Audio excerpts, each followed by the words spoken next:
ഞങ്ങൾക്ക് പഠിക്കാനല്ലേ പറ്റുള്ളൂ. സീറ്റിങ്ങളല്ലേ തരണ്ടേ? ഞങ്ങൾ കഴിവിന്റെ പരമാവധി പഠിച്ചു. ഇനിയിപ്പോ നിങ്ങളല്ലേ തരണ്ടേ? സീറ്റ് തരാതായാലും ഇങ്ങനെ. ഹായ് സഹോദരങ്ങളെ, ഏവർക്കും KVS ചാനലിലേക്ക് ഹാർദവമായ സ്വാഗതം. നമ്മൾ ഇന്ന് ഇവിടെ ചർച്ച ചെയ്യാൻ ഉദ്ദേശിക്കുന്നത്, നമ്മൾ ഇന്നലെ വാർത്താമാധ്യമങ്ങളിലൂടെയൊക്കെ അറിഞ്ഞ ഒരു പെൺകുട്ടിയുമായിട്ടുള്ള ഒരു പത്രപ്രവർത്തകന്റെ ചോദ്യത്തിന് ആ പെൺകുട്ടി പ്രതികരിച്ച ആ പ്രതികരണം കേരള സമൂഹത്തിൽ നടക്കുന്ന ഒരു പ്രതികരണമാണ്. ഞങ്ങൾക്ക് പഠിക്കാനല്ലേ സാധിക്കൂ, ഞങ്ങളുടെ പഠിക്കാൻ സാധിച്ച് ഞങ്ങളതിൽ ഉയർന്ന മാർക്ക് നേടുമ്പോൾ ഉയർന്നു പഠിക്കാനുള്ള സാഹചര്യങ്ങൾ ഒരുക്കി തരേണ്ടത് നിങ്ങളല്ലേ എന്ന ആ കുട്ടിയുടെ നിഷ്കളങ്കമായ ഒരു ചോദ്യമുണ്ട്. ആ ചോദ്യത്തിലാണ് നമ്മുടെ ഈ ചർച്ച ഞാൻ ചെയ്യാൻ ആഗ്രഹിക്കുന്നത്. ഒരുപാട് ആളുകൾ ചർച്ചകൾ പുറത്തും അകത്തുമായിട്ടൊക്കെ ചർച്ചകൾ നടക്കുന്നുണ്ട്. പ്രത്യേകിച്ച് ഈ ഇങ്ങനത്തെ വിഷയങ്ങളൊക്കെ ഇടപെടുമ്പോൾ ഇതിന് പിന്നിൽ ഒരു വലിയ പ്രയാസങ്ങളൊക്കെ ഉണ്ടാവും. കാരണം ഇത് സ്വാഭാവികമായിട്ട് വിരൽ ചൂണ്ട ഭരണപക്ഷത്തിരിക്കുന്ന ഇപ്പോൾ ഭരിച്ചുകൊണ്ടിരിക്കുന്ന പാർട്ടിയുടെ നിസ്സംഗതയായിട്ട്, അല്ലെങ്കിൽ അവരുടെ ഒരു പ്രശ്നമായിട്ടാണ്, അവരുടെ പോരായ്മയായിട്ടാണ് ഇതിനെ കാണാൻ ശ്രമിക്കുക. പക്ഷെ ഞാൻ എൻ്റെ ഈ ചർച്ചയിൽ ഉന്നയിക്കുന്നത് അത്തരം ഒരു പ്രശ്നം, ഒരു പോരായ്മയല്ല. പോരായ്മയിലേക്കല്ല വിരൽ ചൂണ്ടുന്നത്. ഭരണ പാർട്ടിയുടെയോ പ്രതിപക്ഷ പാർട്ടിയുടെയോ ഒരു പോരായ്മകളിലേക്ക് ഈ ചർച്ച ഞാൻ ഉദ്ദേശിക്കുന്നില്ല. ഞാൻ ഉദ്ദേശിക്കുന്നത് നമ്മുടെ ആ പെൺകുട്ടിയുടെ ആ ചോദ്യം അത് കൊണ്ടത് അവരുടെയും മനസ്സിലാണ്. പഠിക്കാനല്ലേ ഞങ്ങൾക്ക് സാധിക്കൂ, മറ്റു കാര്യങ്ങളൊക്കെ ചെയ്തു തരേണ്ടത് നിങ്ങളല്ലേ എന്നുള്ളതാണ്. ഇവിടെ മാറി മാറി വന്നിട്ടുള്ള ഓരോ സർക്കാരുകളും, ഇതിപ്പോ ഉണ്ടാവുന്ന സർക്കാരും അതിനു മുന്നേ ഉണ്ടായിരുന്ന സർക്കാരുകളും ഒക്കെ ഓരോ 5 കൊല്ലം കൂടെ മാറി മാറി ഇരുന്നതാണെന്നല്ലോ. ഇപ്പോഴാണല്ലോ 10 വർഷമായി അല്ലെങ്കിൽ 7 വർഷമായിട്ട് ഈ ഒരൊറ്റ ഗവൺമെന്റ് മാത്രം ഉണ്ടായിട്ടുള്ളത്. അതിനു മുമ്പൊക്കെ ഉണ്ടായിരുന്ന ഗവൺമെന്റുകൾ, മാറി മാറി വന്ന ഗവൺമെന്റുകളൊക്കെ ഉണ്ടായിട്ടും എന്ത് നടപടികളാണ് ഈ വിഷയത്തിൽ അവരൊക്കെ കൈകൊണ്ടിട്ടുള്ളത് എന്നതാണ് നമ്മുടെ ഏവരും ചോദിക്കേണ്ടത്. അല്ലാതെ ഈ വിഷയങ്ങൾ ഉണ്ടാവുമ്പോൾ അപ്പോൾ ഭരണപക്ഷത്തിരിക്കുന്ന ആളുകളെ കുറ്റപ്പെടുത്തുക എന്നുള്ളതല്ല. ഇതിന് ഭരണപക്ഷത്തിരിക്കുന്ന ആളുകളൊക്കെ കിണഞ്ഞു ശ്രമിക്കുന്നുണ്ട്. അതുപോലെ പ്രതിപക്ഷ പാർട്ടികളുമൊക്കെ അവരുടേതായ റോളുകൾ അവരൊക്കെ നിർവഹിക്കേണ്ടതാണ്. ഇതിനൊരു ശാശ്വത പരിഹാരം ഉണ്ടാക്കിയെടുക്കണം. കഴിഞ്ഞ വർഷങ്ങളിലും ഓരോരോ വർഷങ്ങളിലും ഈ ഒരു ഇത് തന്നെയാണ് നമ്മൾ കേട്ടുകൊണ്ടിരിക്കുന്നതും. നമുക്കറിയാം, കഴിഞ്ഞ വർഷങ്ങളിലൊക്കെ, അതിന് മുന്നത്തെ വർഷങ്ങളിലൊക്കെ ഒരുപാട് കുട്ടികൾ സീറ്റ് കിട്ടാതെ പ്രയാസപ്പെട്ടതും ഒരു ആത്മഹത്യകൾ നടന്നതും ഒക്കെ നമ്മൾ കണ്ടിട്ടുണ്ട്. നമ്മൾ ഒരു കാര്യം ശ്രദ്ധിക്കേണ്ടതുണ്ട്. നമ്മുടെ ഈ കുട്ടികളൊക്കെ അവരെടുക്കുന്ന ആ റിസ്ക് വളരെ വലുതാണ്, കാണാതിരിക്കാൻ കഴിയില്ല. കാരണം എൻ്റെ അറിവിൽപ്പെട്ട തന്നെ 1-2 കുട്ടികൾ അവരുടെ രക്ഷിതാക്കളുമായി സംസാരിച്ചപ്പോൾ അവർ പറഞ്ഞത്, കുട്ടികളുടെ പഠിപ്പ് കഴിഞ്ഞ വർഷങ്ങൾ നമ്മളുടെയൊക്കെ ഒരു പഠിപ്പിന്റെ സമയത്ത് ഉണ്ടായിരുന്ന ആ ഒരു കാര്യങ്ങളൊക്കെ വിട്ട് ഇപ്പോൾ ഒരു പുതിയ രൂപത്തിലേക്കാണ് നമ്മുടെ കുട്ടികളും രക്ഷിതാക്കളും ഒക്കെ വന്നിട്ടുള്ളത്. പക്ഷെ കുട്ടികൾക്കും ആവശ്യമാണ്, രക്ഷിതാക്കൾക്കും ആവശ്യമാണ്. നമ്മളുടെയൊക്കെ കാലങ്ങളിൽ നമുക്ക് പഠിപ്പ് ഉണ്ടായാലും ഉണ്ടായില്ലെങ്കിലും അതൊന്നും ഒരു വലിയ പ്രശ്നങ്ങളാക്കിയിരുന്ന സമയങ്ങളായിരുന്നില്ല. അന്നൊക്കെ സീറ്റുകൾ ഒരുപാട് ഒഴിവാണ്, പഠിക്കാൻ ആളില്ലാത്ത വിഷയങ്ങളാണ് അന്നൊക്കെ ഉണ്ടായിരുന്നത്. ഇന്നതല്ല. ഇന്ന് സീറ്റില്ല, പക്ഷെ കുട്ടികളുടെ പഠന നിലവാരം വളരെ മെച്ചപ്പെടുത്തിക്കൊണ്ടിരിക്കുകയാണ്. ഓരോ രക്ഷിതാവും ഓരോ വിദ്യാർത്ഥിയും അതിനു വേണ്ടിയൊക്കെ ശ്രമിച്ചുകൊണ്ടിരിക്കുകയാണ്. പഠന വിഷയങ്ങളൊക്കെ കേട്ടാൽ തന്നെ നമുക്ക് കുട്ടികൾ രാത്രി 11 മണി വരെ ഇരുന്ന് പഠിക്കുന്നു. ഒപ്പം അത് കഴിഞ്ഞതിന് ശേഷം പിന്നെ ഉറക്കത്തിൽ നിന്ന് പ്രഭാത സമയത്ത് 2 മണി 3 മണി സമയത്തൊക്കെ എഴുന്നേറ്റ് അവർ പഠിച്ച് എങ്ങനെങ്കിലും A+ ആണ് അവരുടെ ലക്ഷ്യം.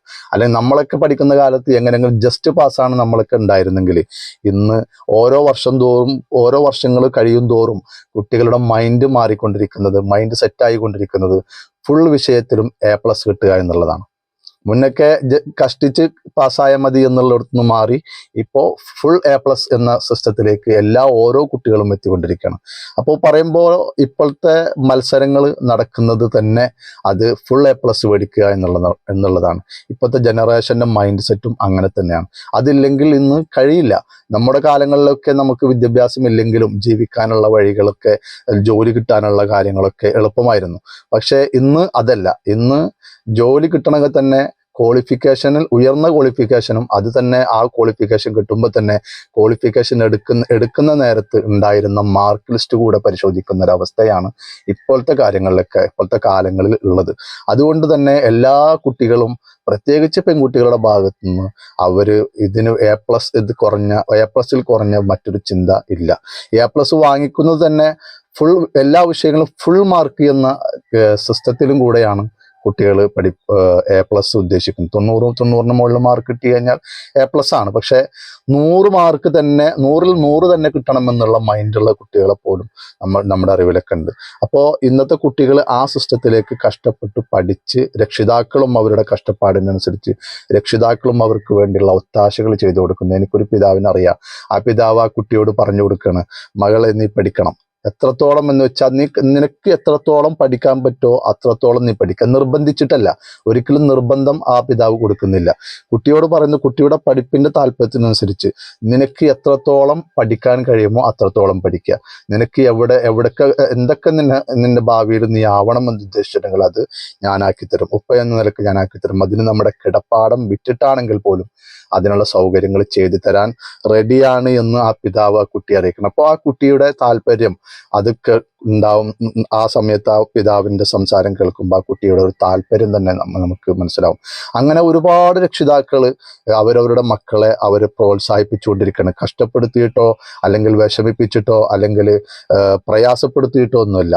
മക്കൾ പഠിക്കാൻ താല്പര്യം ഉണ്ടെങ്കിൽ അവരുടെ പഠിപ്പിനനുസരിച്ച് അവർക്ക് ഏതറ്റം വരെ പോകണോ അതൊക്കെ നമ്മുടെ കഴിവിന്റെ പരമാവധി ഞങ്ങൾ നടത്തി തരുമെന്ന പിതാവിന്റെ സപ്പോർട്ടും ഓരോ രക്ഷിതാവിന്റെയും സപ്പോർട്ടുകൾ ആ കുട്ടികൾക്കുള്ളത് കൊണ്ടാണ് ഇന്നത്തെ കുട്ടികൾ ഒരു വാശി രൂപത്തിൽ പഠന രംഗത്തേക്ക് വളരെ ഉത്സാഹത്തോടെ വന്നത്. അപ്പോൾ അവരങ്ങനെ വരുമ്പോൾ വളരെ പാവപ്പെട്ട കുട്ടികളുണ്ട്. പണക്കാരെ സംബന്ധിച്ച് നമുക്ക് സംസാരമില്ല, ചർച്ചകളില്ല. പാവപ്പെട്ടവരാണല്ലോ നമ്മുടെ ചർച്ചകളിലൊക്കെ വരുന്നത്. ഈ പാവപ്പെട്ട കുട്ടികൾ ഇന്നത്തെ സംസാരം പെൺകുട്ടി പറഞ്ഞതുപോലെ നിഷ്കളങ്കമായ ഒരു ചോദ്യം, ഒരു സംസാരമാണ് കുട്ടിയുടെ ഭാഗത്ത് ഉണ്ടായിട്ടുള്ളത്. ഞങ്ങൾക്ക് പഠിക്കാനല്ലേ സാധിക്കൂ. അപ്പൊ പഠിക്കാൻ അവർ കഷ്ടപ്പെടാൻ തയ്യാറാണ്, പഠിക്കാനിരിക്കാൻ അവർ തയ്യാറാണ്. പക്ഷെ നമ്മൾ എന്താണ് അതിനുള്ള സാഹചര്യങ്ങൾ ഒരുക്കി കൊടുക്കണം. എനിക്ക് ആവശ്യപ്പെടാനുള്ളത് അത് തന്നെയാണ്. അല്ലാതെ ഇരിക്കുന്ന ഇപ്പോഴത്തെ ഗവൺമെന്റിനെ കുറ്റപ്പെടുത്താനോ പ്രതിപക്ഷത്തെ കുറ്റപ്പെടുത്താനോ പാർട്ടികളെ കുറ്റപ്പെടുത്താനോ അതിനെ ന്യായീകരിക്കാനോ ഒന്നുമല്ല താല്പര്യപ്പെടുന്നത്. നമ്മൾ കുട്ടികളുടെ പ്രയാസം, ഓരോ രക്ഷിതാവിൻ്റെയും ഉദ്ദേശങ്ങൾ, ഓരോ കുട്ടികളുടെയും ലക്ഷ്യങ്ങൾ നിറവേറ്റാൻ ആവശ്യമായിട്ടുള്ള കാര്യങ്ങൾ നമ്മളെ ഭാഗത്ത് നിന്ന് ചെയ്തു കൊടുക്കണം, സൗകര്യങ്ങൾ ചെയ്തു കൊടുക്കണം. സീറ്റുകൾ ഒക്കെ കുറവുണ്ടാവാം, പക്ഷെ അതൊക്കെ എത്രയോ വർഷങ്ങൾ, ഇപ്പോൾ അടുപ്പിച്ച് 4-5 വർഷങ്ങളായിട്ട് ഈ പ്രശ്നങ്ങൾ നടന്നുകൊണ്ടിരിക്കുകയാണ്. 4-5 വർഷങ്ങളായിട്ടും ഇത് പരിഹരിക്കാൻ സാധിക്കുന്നില്ല എന്നുള്ളത് വളരെ ദുഃഖകരമാണ്. ഇനിയെങ്കിലും അധികൃതർ ഇതിനു വേണ്ടി എല്ലാ ശ്രമങ്ങളും നടത്തണം.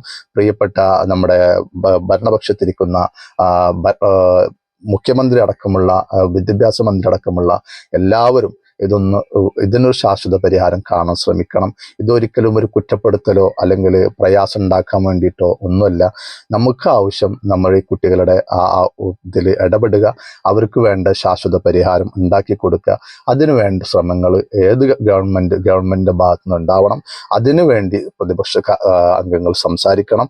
ഒത്തൊരുമിച്ചോടുകൂടി എന്തെല്ലാം രൂപത്തിൽ കുറ്റപ്പെടുത്തലുകൾ ഇല്ലാതെ, കുറ്റപ്പെടുത്തിയിരിക്കാൻ എല്ലാവർക്കും സാധിക്കും. പരസ്പരം കുറ്റപ്പെടുത്താം. നമ്മൾ അങ്ങാടിയിൽ നിന്ന് കാണുമ്പോഴും കടകളിൽ നിന്ന് കാണുമ്പോഴും പരസ്പരമൊക്കെ കാണുമ്പോൾ നിങ്ങളെന്താ അങ്ങനെ, ഞങ്ങളങ്ങനെ ചെയ്തു, നിങ്ങളിങ്ങനെ ചെയ്തു, ആ ഒരു കുറ്റപ്പെടുത്തലുകൾ നീണ്ടു പോവുക എന്നല്ലാതെ ഇതിനൊരു പരിഹാരം കാണാൻ സാധിക്കില്ല. നമുക്ക് ആവശ്യം ഇവിടെ കുറ്റപ്പെടുത്തലുകളൊക്കെ കുറച്ചു വെച്ച് ഇതിനാവശ്യമായിട്ടുള്ള ചർച്ചകൾ നടത്തി, രണ്ടു പക്ഷവും ഭരണപക്ഷവും പ്രതിപക്ഷവും ഇതിനു വേണ്ട ചർച്ചകൾ നടത്തി എങ്ങനെ ഇതിനെ ഒരു ശാശ്വത പരിഹാരം കാണാൻ സാധിക്കും എന്നുള്ളിടത്തേക്ക് ചിന്തിച്ച് എത്രയും പെട്ടെന്ന് ആ മക്കൾക്ക് ആവശ്യമായിട്ടുള്ള സാഹചര്യങ്ങൾ, സൗകര്യങ്ങൾ ഒരുക്കി കൊടുക്കണമെന്നാണ് എനിക്ക് ആവശ്യപ്പെടാനുള്ളത്. അപ്പോൾ എല്ലാവർക്കും, പ്രിയപ്പെട്ടവർക്കൊക്കെ എൻ്റെ സംസാരം ശ്രവിച്ച എല്ലാവരും, നിങ്ങളൊക്കെ മനസ്സിൽ ഇത്തരം ചിന്തകൾ തന്നെയാണ് ഉണ്ടാവുള്ളൂ. നമുക്കൊരിക്കലും നമ്മൾ ഇഷ്ടപ്പെടുന്ന പാർട്ടിയെ സപ്പോർട്ട് ചെയ്യുക, നമ്മൾ ഇഷ്ടപ്പെടുന്ന പാർട്ടിയിൽ നിന്നുണ്ടാകുന്ന മറ്റു എന്ത് പ്രശ്നങ്ങളും അതിനെ ന്യായീകരിക്കുക എന്നുള്ളത് മാറ്റിവെച്ച് നമ്മളുടെ കുട്ടികളുടെ ആവശ്യങ്ങൾ, അതിന് ഏത് കുട്ടിയാലും ഏതൊരു ഭാഗത്തുള്ള നമ്മുടെ പ്രദേശത്തും തന്നെ ഉണ്ടാവണമെന്നില്ല, ഏതു ഭാഗത്തുനിന്ന് കേരളത്തിന്റെ ഏത് മുക്കുമൂലയിൽ നിന്നാണെങ്കിലും ശരി, നമ്മൾ അവിടെ ജാതി മതഭേദമന്യേ എല്ലാം നോക്കി ഒക്കെ അതിനപ്പുറം നമ്മൾ എന്ത് ചെയ്യണം, കുട്ടികളുടെ പഠനത്തിന് ആവശ്യമായിട്ടുള്ള സാഹചര്യം ഒരുക്കി കൊടുക്കണം. ഈ ഒരു പ്രവണത തുടങ്ങി 4-5 വർഷങ്ങളായി. അപ്പോൾ ഇതിനൊരു ശാശ്വത പരിഹാരം ഇനിയെങ്കിലും കാണാനുള്ള ശ്രമം ഉണ്ടാവണമെന്ന് ഓർമ്മപ്പെടുത്തി, ഇത് അധികൃതർ ഇതിനു വേണ്ടി എല്ലാ ഭരണപക്ഷികളും പ്രതിപക്ഷ പാർട്ടികളും ഒക്കെ ഇതിനു വേണ്ടി ഒന്ന് ഉത്സാഹിക്കണമെന്ന് മാത്രം ആവശ്യപ്പെട്ട് നിർത്തുന്നു. ബൈ. ഞങ്ങൾക്ക് പഠിക്കാനല്ലേ പറ്റുള്ളൂ, സീറ്റ് നിങ്ങളല്ലേ തരണ്ടേ. ഞങ്ങൾ കഴിവിന്റെ പരമാവധി പഠിച്ചു. ഇനിയിപ്പോ നിങ്ങളല്ലേ തരണ്ടേ. സീറ്റ് തരാതായാലും ഇങ്ങനെ